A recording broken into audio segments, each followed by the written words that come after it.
जीवन में 3 बातें याद रखना। पहली बात, सामने कभी पाप होते मत देखना।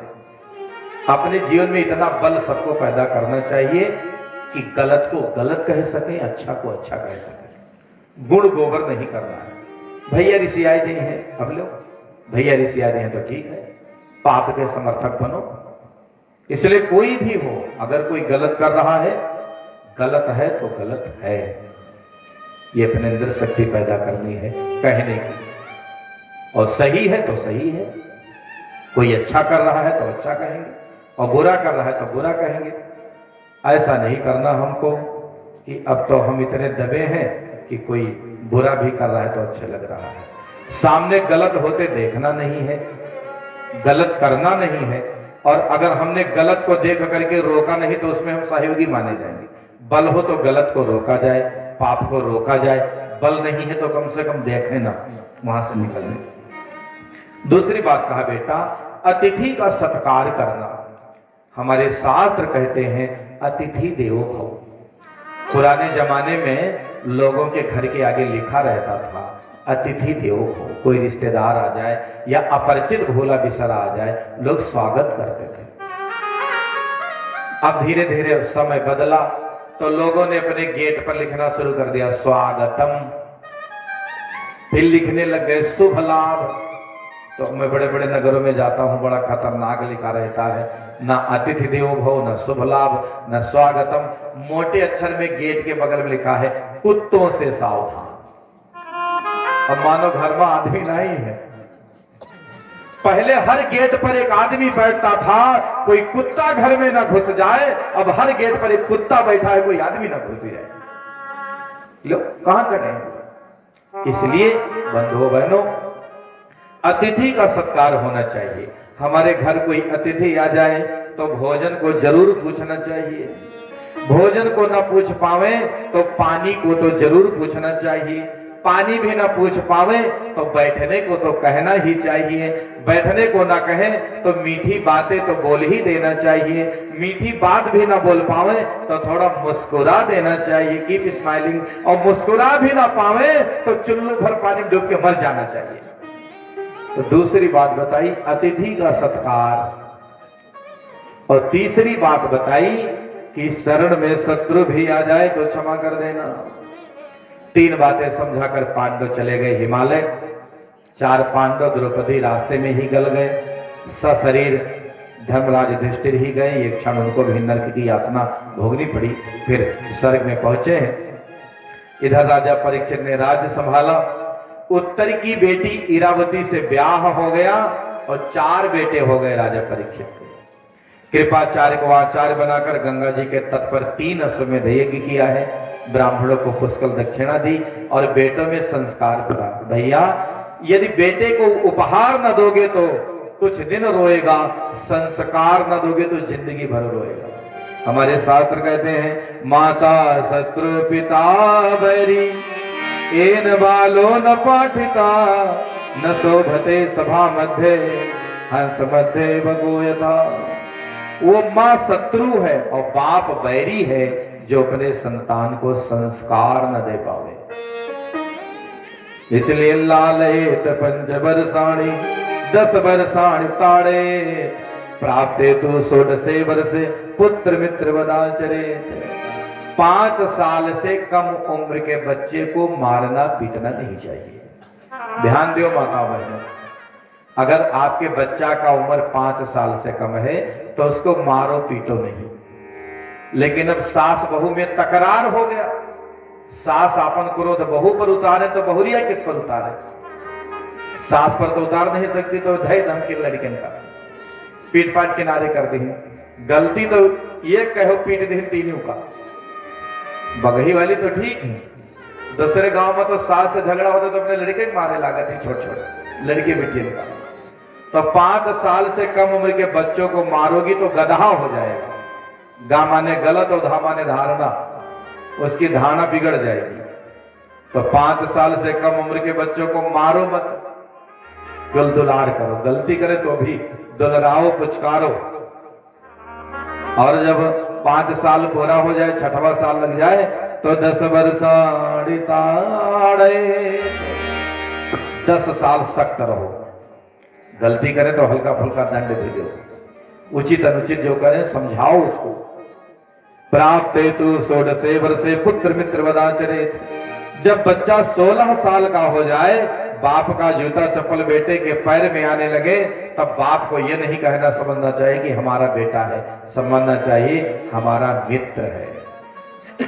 और जिस घर में बाप बेटे मित्र की तरह रहते हैं, उनके घर में कलह कलेश, ईर्ष्या द्वेष, मनमुटाव और महाभारत नहीं है। लड़का 20 साल का हो गया है, अब गाड़ी दोगे, लाठी चलाओगे, तो फिर परिवार से प्रेम भाग जाएगा। इसलिए बाप को समझना चाहिए मित्र है हमारा, मित्रोत व्यवहार करो, उसकी भी सुनो क्या कहना चाहता है।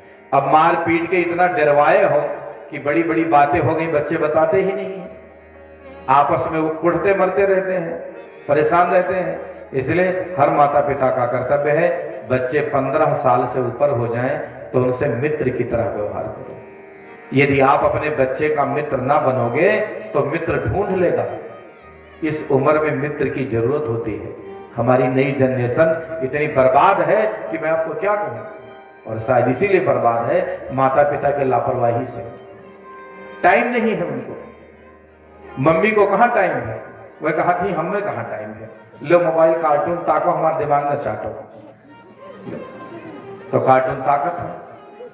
इसलिए 1 घंटे अपने बच्चों के साथ बैठिए, बात करिए, बाप बेटे संवाद करेंगे तो विवाद खत्म हो जाएगा। दूसरे लड़के के साथ 2 घंटा बैठ पंचायत खेले हो, अपने लड़के के साथ कब बैठोगे? इसलिए बैठना पड़ेगा अपने बेटा बेटी के साथ, खासकर जो 15 साल से ऊपर हैं, उनको चाहिए बहुत बात करें अपनी संतान से। अपने बच्चों को बुराइयों से बचाने का एक यही उपाय है, माता पिता जब बात करेंगे तो उनको लगेगा कि हमारी भावना समझ रहे हैं माता पिता, कोई बात होगी तो कहेंगे आपको, उसका निराकरण निकलेगा। राजा परीक्षित ने बहुत बढ़िया पोषण किया है, संतान को संस्कारी सदाचारी बनाया है। बच्चा जब बड़ा हुआ तो आपने बोला नहीं, साथ में बैठकर बात नहीं किया, और जब आपका बुढ़ापा आया तब आप चाहते हो आओ बगल में बैठ के बात करें, कैसे करेगा बोलो? हर बूढ़ा आदमी सोता है हमारा बच्चा आकर के, हमारा लड़का तनिक देर हमरे उठ बैठ जाए बात के लिए, नहीं बैठता है। आप संस्कार ही नहीं दे पाए तो कैसे बैठेगा? यदि उसकी आदत डाल दी होती प्रारंभ में बात करने की, कैसे नहीं करता? बहुत घरों में ऐसा है, बाप बेटे बात साथ में बैठकर बात करते हैं, दोस्त की तरह। मित्रता होनी चाहिए। पुत्र में बाप की आत्मा निवास करती है।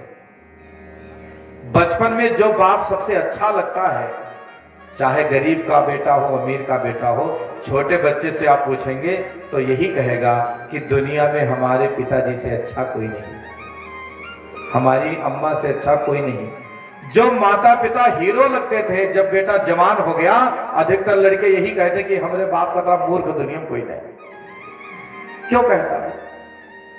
कौन चूक हो गई यहां से कि बचपन में जो बहुत बड़ा समझदार लगता था वो मूर्ख लगने लगा। भैया, बीच के अध्याय में हमसे बड़ी त्रुटियां हुई, इसलिए परिवार का निर्माण नहीं करेंगे तो बात नहीं बनेगी। रोटी घर ही मिली, सोना घर में ही है। यदि घर में प्रेम का वातावरण नहीं उत्पन्न करेंगे तो बाहर बात नहीं बनेगी। बाहर हम लोग खूब ठिठोलियां हंसी मजाक करते हैं, और घर में पहुंचते हैं तो 11,000 डिग्री वोल्टेज बढ़ जाता है। गुर्राओगे तो प्यार सामंजस्य नहीं रहेगा। ठीक है, गलती करें तो गार्जियन होने के नाते थोड़ी शक्ति दिखानी है, लेकिन प्रेम भी परोसना है। राजा परीक्षित के लड़के सब लायक हो गए। राजा अपना वेश बदल बदल करके साधुओं के कुटिया में जाते, सेवा करते। रूप इसलिए बदलते कि राजा के वेश में जाऊंगा तो कोई सेवा नहीं कराएगा। लोग कहते भैया परीक्षित जैसा राजा नहीं हो सकता। दिग्विजय कर लिया, चक्रवर्ती साम्राट, सभी राजाओं ने आकर के सरेंडर कर दिया इनको, एक छत्र साम्राट हो गए। लेकिन अभिमान छू नहीं गया। एक दिन की बात है, राजा ने जाकर के देखा उनके बाबा के जमाने का एक मुकुट रखा था, सिर पर लगाया,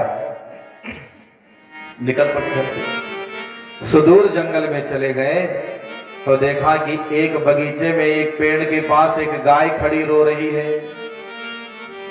गाय रो रही, उसके सामने एक बैल भी रो रहा है। बैल की 3 टांगे टूटी कटी है। इसका मतलब नहीं कि एक के पांव पर खड़ा है, चारों पैर है उसके, लेकिन 3 पैर खूब जख्मी है, खून से लथपथ है, एक पांव उसका केवल ठीक है। बैल भी रोवे, गैया भी रोवे। राजा ने कहा तो अनर्थ हो गया, अगर गाय दुखी रहेगी तो आदमी कैसे सुखी रहेगा। हमारे किसान भाई लाठी लिहा रात भर घूमत है, कहा था बैल ना रखाई। बोलो ये कहां से आए हैं? दिल्ली से, लखनऊ कि बरसे हैं आकाश से? है? हम लोग मौका देखे थे, ये गांव वाले व्यापार पहुंचाए थे, व्यापार वाले व्यापार पहुंचाए नहीं। हम कबड्डी कबड्डी खेला था सब। इसलिए हर व्यक्ति को संकल्प लेना है, एक देसी गैया हम पालेंगे, ज्यादा न पालो, एक देसी गाय। हम लोग गांव के रहने वाले हैं, सबके पास जगह है, एक देसी गाय हर आदमी रख सकता है। कहते पंडित जी देसी गाय रखे कोनो फायदा नहीं है, देसी गाय दूध नहीं देती, तो दूध तो एक दिन अम्मो नहीं देती, तो कब भगा देवे उनका। जैसे अपनी माँ का सेवा करते हैं, ऐसे एक गौ माता भी द्वार पर होनी चाहिए। ध्यान दीजिए, हम लोग भागवत कथा सुनने बैठे हैं, जिस गाय की सेवा के लिए कृष्ण गोपाल बन गए, उनकी कथा सुनकर गाय को लाठी मारेंगे और कहेंगे कृष्ण जी का आशीर्वाद नहीं मिला। दवाई पर कितना रुपया खर्च हो जाता है, फोकट पैसे इतने खर्च हो जाते हैं। एक देसी गैया अगर द्वार पर बंधी रहेगी, दूध के लिए नहीं, सेवा के लिए, तो गोविंद का आशीर्वाद अपने आप मिलने लग जाएगा।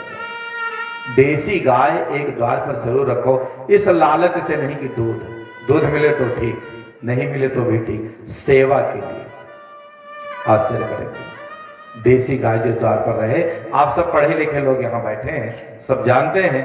हम लोग गाय को क्या कहते हैं? गौ माता। एक आदमी हमको मिल गया, हम गए थे कहीं बाहर कार्यक्रम में, कहने लगा पंडित जी आप गाय को माता क्यों कहते हो? तो हमने कहा भैया गाय का गोबर कितना प्रभावी होता है, अगरबत्ती धूपबत्ती बनता है उसका, माता इसका कंडा उपला बनाती है, लिपाई होता है पूजा पाठ में, गाय के घी से हवन होती है, लोग खाते हैं, दिमाग फ्रेश रहता है, दूध पीते हैं, दही होता है, बहुत अद्भुत फायदे हैं। इसलिए गाय को हम लोग माँ कहते हैं। वो भी बड़ा खोटा कुतर्की था, उसने कहा यह सब तो भैंसियों देती। कहने लगा कि गाय के दूध से भैंस के दूध और मोट होता है, फैट ज्यादा होता है उसमें, डेयरी पर जे ले जाते हैं भैंस वाले का फैट ज्यादा होता है। तो अगर गाय का मां कहा तो भैंस का कम से कम मौसिन कहा करो। अरे जौन जौन गहवा देती वह भैंसियों तो देती, इतना बड़ा अन्याय क्यों? अरे भाई जो गाय दे रहे वो भैंस को, जबकि भैंस का दूध और मोटा। दुबले पतले आदमी भैंस का दूध और घी खा ले तो धीरे धीरे उनका सेहत बन जाए। तो आप गाय को मां कहते हो, भैंस को कुछ नहीं कहते। अपने दिमाग से उसने भी ठीक ही कहा, लेकिन सनातन धर्म में जो सम्मान देसी गाय को प्राप्त है, भैंस को नहीं प्राप्त है। क्यों? हमारे ऋषि मुनि बहुत बड़े वैज्ञानिक थे, वहां तक आज का आदमी पहुंच नहीं सकता। आप सब यहां पढ़े लिखे लोग बैठे हैं, बताओ हम लोग जब सांस लेते हैं तो कौन सी हवा अंदर जाती है? उसका नाम बताओ कोई विद्यार्थी। ऑक्सीजन।